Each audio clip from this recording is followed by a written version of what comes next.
Catch me if you can, Mr. Holmes.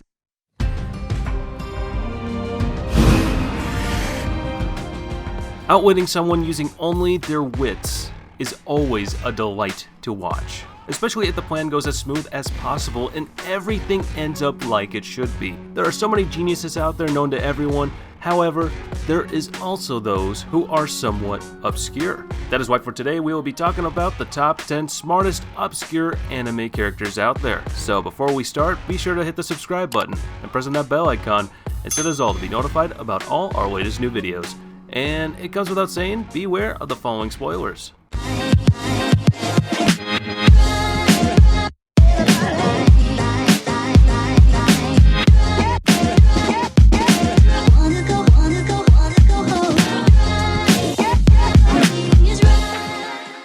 Coming in at number 10 is Seto Kaiba. Some might recall this man from the show Yu-Gi-Oh! As he is the main antagonist of Yugi in the Pharaoh. He is the user of the iconic monster that was imprinted in our memories for years and years to come. The Blue Eyes White Dragon. However, what many seem to ignore is the fact that this man is the leading CEO of Kaiba Corp, the most important company of virtual reality on the face of the earth. In that universe, of course, he is practically the Tony Stark of his universe, a smart, eccentric billionaire philanthropist. And he is out on a mission.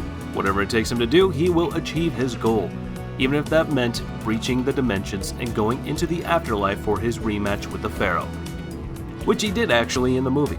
Coming in at number 9 is Merlin.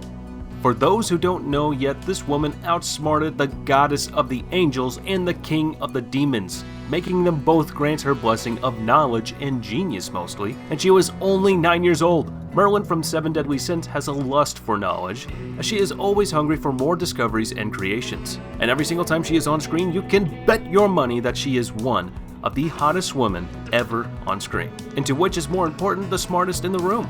Even a demon from the 10 Commandments of once he knew who she was, tried to escape for his life out of fear. She captured 2 commandments, dispelled multiple spells thought to be absolute, has 2 absolute spells of her own that nothing can dispel but her. I mean, what more do you want? And in the new series with the son of Meliodas, she is gonna be the villain?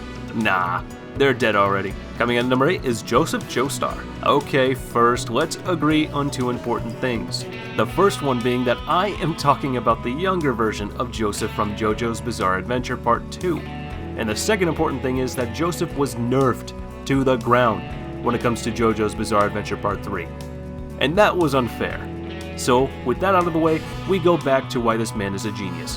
Whenever this man encounters an enemy, he finds a way to entertain the audience, while beating his enemies to a pulp by casually outsmarting them with the most creative methods anyone can imagine.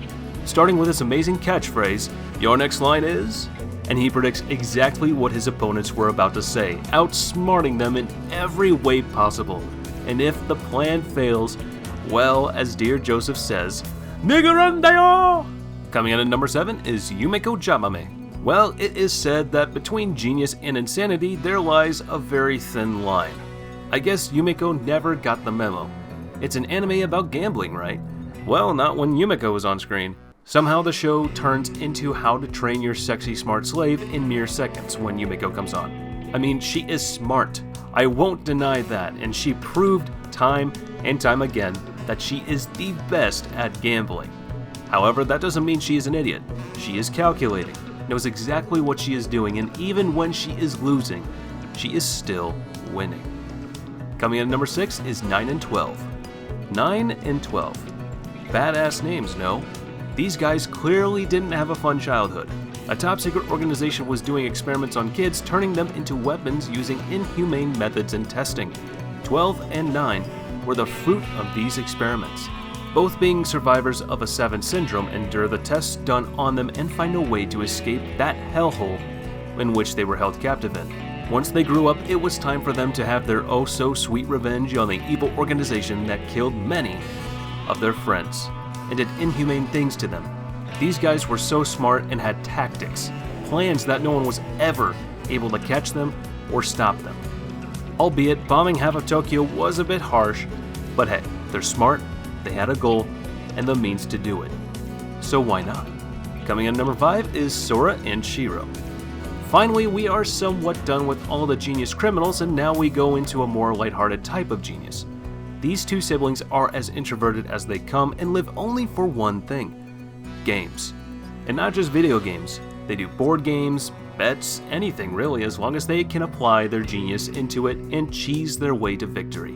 But these two are then challenged by an anonymous person into a game, and once they won, they were dragged into a world all about brain and mind games. Their specialty, obviously, have a blast and cheese their way through mostly everything.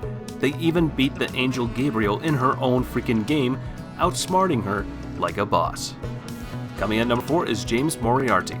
This guy is well known by everyone that loves the stories of Sherlock Holmes, and his nemesis Professor James Moriarty. Their battle of the minds are exquisite, and this anime takes a different approach of his story. This man, of course, never had problems with killing someone to reach his goals or anything like that. He has always been a straightforward genius that does what he wishes, even if it leads to the destruction of everyone around him. Frankly, he is too smart to give a damn about anyone. When it comes to getting his hands dirty and killing the corrupt nobility, Professor Moriarty doesn't mind it one bit. Actually, he even welcomes it, as he believes that they are vermin that don't deserve to live. And I somewhat agree with him on that note. Coming in at number 3 is Senku. This son of a gun. This guy has somehow attained all the freaking knowledge in the world, and even though the world regressed back to the stone freaking age with no more technology or anything of the sort, this guy was still able to do things and reinvent stuff that virtually should have taken thousands of years to rediscover.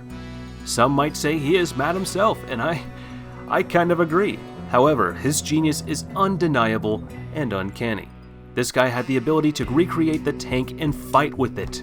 However, his priorities dictate that he should also recreate freaking ramen, because food is more important than winning a war, I guess. Coming in at number 2 is Johann Liebert. I mean, clearly once you check the show, you will realize this guy is a monster. Just like the title of the show says, this man, I don't think he can even be called a man, honestly. This thing is Satan wearing the flesh of man. I am not kidding, this man is the definition of evil, earning him the name Monster. Every weakness a villain has is that at one point he shows human empathy or feelings. But when it comes to Johann, he is so rotten, so freaking rotten to the core, he can't even show emotion. When watching a massacre ensuing as a freaking 9-year-old kid, just how messed up is he exactly? Don't bother answering the question, is that it's a lot. However, he is still a genius at monstrosity, that is, and he isn't an enemy you wish to have on your list. He will find you, and he will destroy you in ways you would never, ever imagine. Even if you did manage to survive, your psyche and mind will be broken forever. He is the architect of anarchy and corruption, working from behind the curtain unnoticed by everyone around him, even those closest to him, is his specialty. His delight is to see people in anguish and know he put them there while they have no clue who the cause is. And coming in at number 1 is Rintaro Okabe.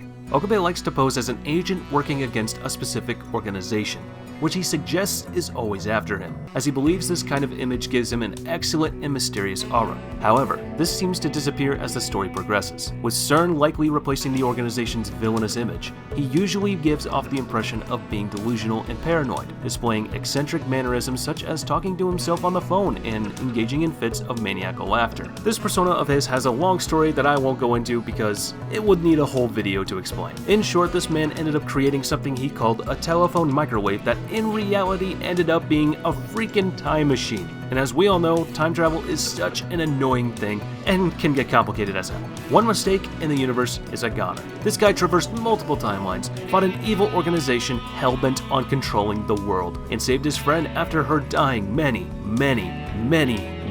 times. And with that, we conclude our video. If you enjoyed this list, I want you to smash that thumbs up button, and if you haven't subscribed yet, be sure to hit the subscribe button and press on that bell icon to keep yourself notified of all our latest new videos.